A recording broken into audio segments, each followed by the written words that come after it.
काल।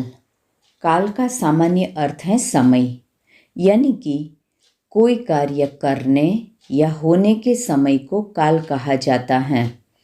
जैसे खाना, पीना, सोना, चलना, दौड़ना आदि क्रिया हम करते हैं, पर सूर्य का उदय होना, अस्त होना, फूलों का खिलना आदि कार्य अपने आप होते रहते हैं।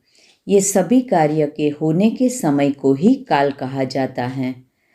काल के मुख्य 3 भेद हैं: भूतकाल, वर्तमान काल और भविष्य काल। भूतकाल क्रिया के जिस रूप से बीते हुए समय का बोध होता है, उसे भूतकाल कहा जाता है। यानी कि जो कार्य हो चुका है उसे भूतकाल कहा जाता है। थोड़े उदाहरण देखते हैं।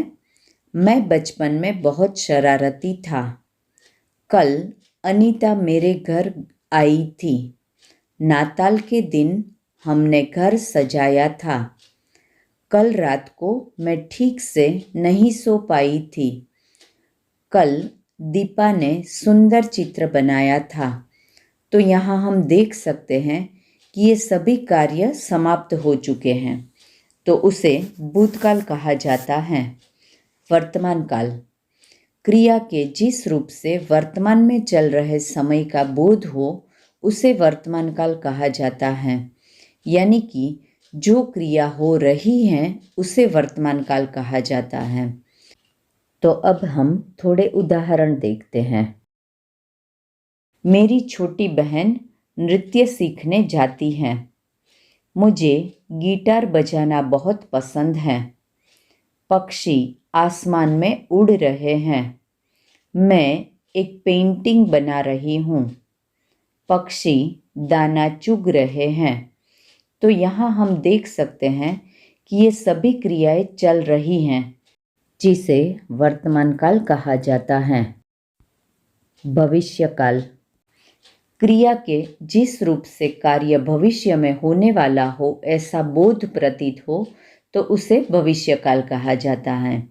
यानी कि जो क्रिया भविष्य में होने वाली है उसे भविष्य काल कहा जाता है।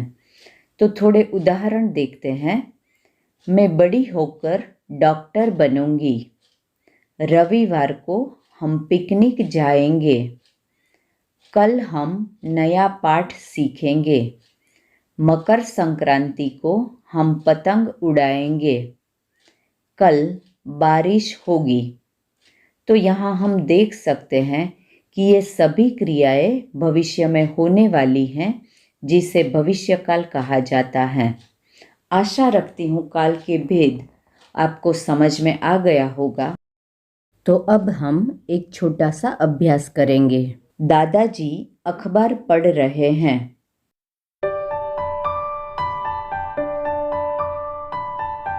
वर्तमान काल पिताजी दिल्ली गए थे।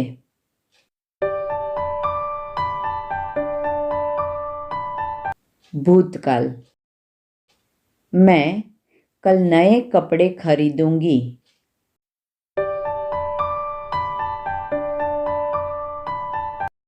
भविष्यकाल आपने कितने प्रश्नों के उत्तर सही बताए, ये कमेंट बॉक्स में ज़रूर लिखिएगा। धन्यवाद।